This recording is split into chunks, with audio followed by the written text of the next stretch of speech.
Hola, en este video vamos a analizar una ejecutoria emitida por la Primera Sala de la Suprema Corte respecto a la prescripción en materia fiscal.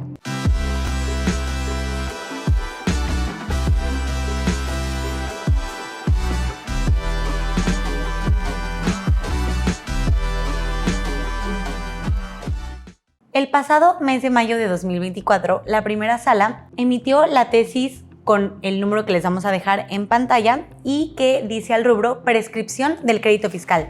Se interrumpe con la interposición de medios de defensa con los que se reconoce expresa o tácitamente la existencia del crédito. El contenido de dicha tesis es la siguiente. Hechos. En 2012, una empresa recibió una determinación de un crédito fiscal. Inconforme con ello, la empresa interpuso un recurso de revocación, que al resolverlo, la autoridad hacendaria confirmó su validez. En consecuencia, la empresa promovió un juicio de nulidad, que se resolvió en 2014 y confirmó la validez del crédito. En contra de esa sentencia, la empresa promovió un juicio de amparo en el que se le negó la protección constitucional. La empresa acudió al recurso de revisión y en 2015 la segunda sala de la Suprema Corte desechó tal recurso de revisión. En 2017, la autoridad hacendaria rechazó la garantía del crédito fiscal que le ofreció la empresa. En contra de ese rechazo, la empresa intentó un juicio de nulidad que se desechó en 2018. En 2020, la autoridad hacendaria emitió un mandamiento de ejecución y requerimiento de pago para hacer efectivo el crédito fiscal. Por ello, la empresa interpuso un recurso de revocación en contra de ese mandamiento y al resolver el recurso, la autoridad hacendaria confirmó la validez del acto de ejecución.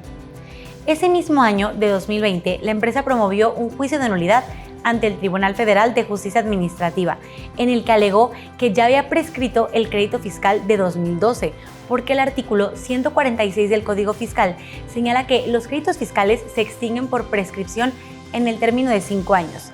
El referido tribunal resolvió que no se configuró la prescripción porque la empresa reconoció la existencia del crédito fiscal al promover distintos medios de defensa relacionados con el mismo y su ejecución. En desacuerdo con esa decisión, la empresa promovió un juicio de amparo en el que argumentó que el artículo 146 del Código Fiscal viola el principio de seguridad jurídica al no definir los supuestos para que se considere existente un reconocimiento del crédito por parte del contribuyente que interrumpa el término de su prescripción. El Tribunal Colegiado del Conocimiento negó el amparo, por lo que la empresa interpuso un recurso de revisión, cuyo conocimiento correspondió conocer a la Primera Sala de la Suprema Corte de Justicia. Y el criterio jurídico que se emitió fue el siguiente.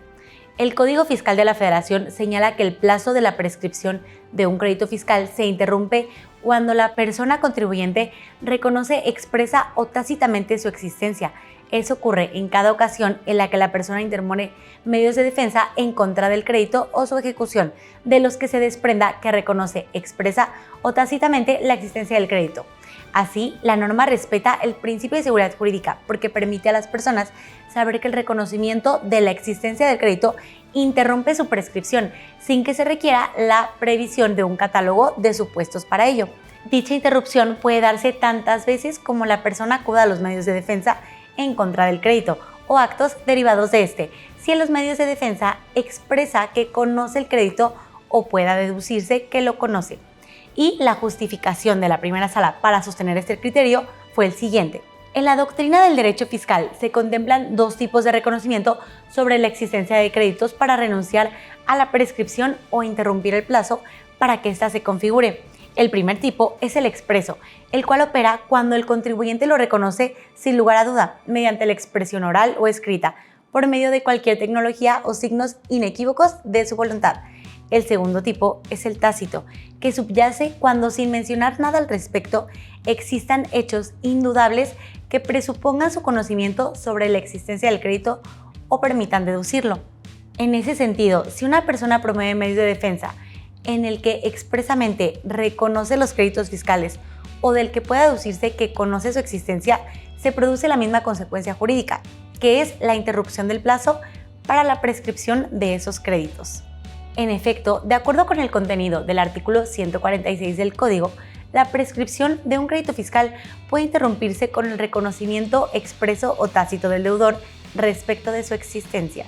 Por tanto, el referido precepto respeta el principio de seguridad jurídica, pues permite saber a las personas que cada vez que reconozcan la existencia de un crédito fiscal a su cargo, se interrumpe el plazo para su prescripción, sin importar si el reconocimiento deriva de la interposición de un medio de defensa, pues lo relevante es que quede de manifiesto ese reconocimiento, lo cual no requiere un catálogo de actos o hechos que puedan clasificarse como constitutivos de dicho reconocimiento, porque existe una variedad de supuestos aceptables que conducen a actualizarlo, de manera que su configuración requiere del análisis de cada caso en particular. Y esa fue la justificación de la Corte para sostener el criterio que acabo de mencionar. Pues bien, al respecto podemos considerar lo siguiente. En primer lugar, podríamos argumentar que resulta incorrecto lo resuelto por la Corte, porque atendiendo a la literalidad del segundo párrafo del artículo 146 del Código, lo cierto es que no se señala que la interposición de medios de defensa interrumpa el plazo de prescripción. Por tanto, el reconocimiento expreso tácito que ahí se realice no puede tener ese alcance. En efecto, existe una indefinición de la norma respecto de qué tipo de reconocimiento expreso o tácito debe ser formulado por el deudor de la existencia del crédito, para considerar que es susceptible de interrumpir el plazo de prescripción. Es válido pensar que no cualquier tipo de manifestación puede tener ese alcance, ni ante cualquier autoridad. Atendiendo a la naturaleza de la figura que se regula, consideramos que solo la manifestación realizada ante la autoridad competente y sobre todo que implica el reconocimiento de la validez y legitimidad del adeudo es aquella que puede interrumpir el plazo de prescripción, pero sobre este punto volveremos más adelante. Por el momento solo queremos hacer énfasis en que a partir del momento en que la disposición legal en análisis no señala de manera expresa que la interposición de medios de defensa interrumpe los plazos de prescripción, no es válido darle ese alcance como lo hizo la Corte. También debemos tomar en cuenta lo que al efecto dispone el artículo 5 del Código Fiscal y la aplicación estricta de la norma cuando se trata de alguno de los elementos que inciden en la determinación del impuesto, como en este caso es el tema de la prescripción, que al tratarse de una figura legal de carácter sustantivo que se relaciona con la extinción de la obligación, debe aplicarse de manera estricta. En segundo lugar, debemos tomar en cuenta que cuando se habla de la interposición de medios de defensa, se trata del ejercicio de un derecho constitucionalmente regulado, como lo es el de acceso a la justicia previsto en el artículo 17 constitucional. Por tanto, esa sola interposición no podría tener como resultado un mayor perjuicio al contribuyente, como lo es el considerar interrumpido los plazos de prescripción del crédito fiscal. Esto se explica porque podríamos considerar que, de algún modo, se condiciona el ejercicio del derecho del particular al hecho de que, por hacerlo, sabe que tendrá como consecuencia el tener por interrumpido el plazo de prescripción, lo cual no es acorde con los postulados previstos en la norma constitucional, en el sentido de que el derecho al acceso a la tutela judicial efectiva debe ser libre y sin sesgos como aquel en que concluyó la Corte en la tesis que se analiza. Ahora bien, en este caso debemos dejar claro que cuando se trata de la interposición de medios de defensa, existe una distinción entre exigir el cumplimiento de determinados presupuestos procesales, lo cual es un fin constitucionalmente válido, a establecer una condición lesiva con su ejercicio, como lo es tener por interrumpido el plazo de prescripción si se decide interponer ese medio de defensa. Resultan ilustrativas las tesis que podrán ver aquí en pantalla.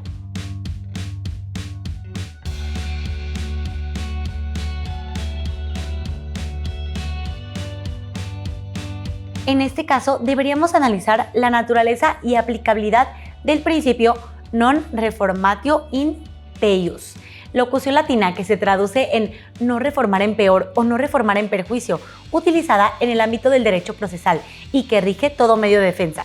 Este obliga a las autoridades jurisdiccionales a emitir una resolución o sentencia que pudiera afectar aún más la situación jurídica del gobernado que acudió a un medio de defensa. En otro punto, también resulta cuestionable que la Corte, al emitir el criterio que nos ocupa, haya dejado de lado el origen y naturaleza de la figura de la prescripción, para concluir que la sola manifestación expresa o tácita de la existencia de un crédito fiscal debe tener como consecuencia el interrumpir el plazo para su prescripción. Para aclarar este punto, es conveniente señalar que la figura jurídica de la prescripción tiene su origen en el derecho civil. Se deriva del término latino praescribere, lo que significa adquirir un derecho real o extinguir un derecho real o acción de cualquier clase por el solo transcurso del tiempo, cumplidas las condiciones previstas por la ley. Así, el artículo 1135 del Código Civil Federal establece que la prescripción es un medio de adquirir bienes o librarse de obligaciones mediante el transcurso de cierto tiempo y bajo las condiciones establecidas por la ley. Por lo que queda de manifiesto que el contenido del artículo 146 del Código es de carácter sustantivo y nace de la legislación común. En efecto, el Código Civil Federal, fuente de la teoría de las obligaciones, prevé como causal de interrupción de la prescripción el reconocimiento de las obligaciones. Sin embargo, ello se refiere al supuesto en el que el deudor reconoce la validez y legitimidad del adeudo, es decir, que real y jurídicamente tiene una deuda pendiente frente a su acreedor, lo cual puede ser de manera expresa o tácita. Evidentemente, existe una distinción entre 1. Tener el conocimiento de que existe un adeudo porque el acreedor intenta su cobro, y 2. Reconocer la legitimidad del mismo, siendo el segundo supuesto en materia civil y mercantil el motivo de interrupción de la prescripción. Tiene sentido que el segundo supuesto sí puede interrumpir el plazo de la prescripción independientemente de que el acreedor hubiera intentado su cobro, pues prácticamente el deudor no solo está reconociendo su existencia, sino su legal procedencia. Lo anterior respeta la esencia de la figura jurídica de la prescripción, que tiene la finalidad de brindar seguridad jurídica tanto para el acreedor como para el deudor, considerándose una cuestión de orden público, mientras que el primero está obligado a realizar todos los actos tendientes a efectuar el cobro de un adeudo para evitar que se configure la prescripción. El segundo no podría librarse de su obligación en caso de reconocer su existencia y legal procedencia.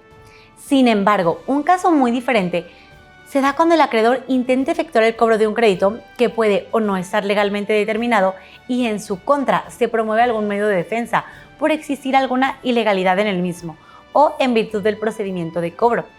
En este caso, claramente no se reconoce la legitimidad del adeudo, sino que se está ejerciendo un derecho de defensa en su contra, de manera que no puede considerarse que se respeta el principio de acceso a la justicia cuando tiene como consecuencia la interrupción del plazo de prescripción.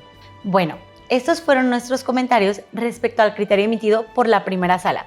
Si quieres ver más de este tipo de contenido, síguenos y activa la campanita para que te avise cuando haya nuevos videos. Muchas gracias.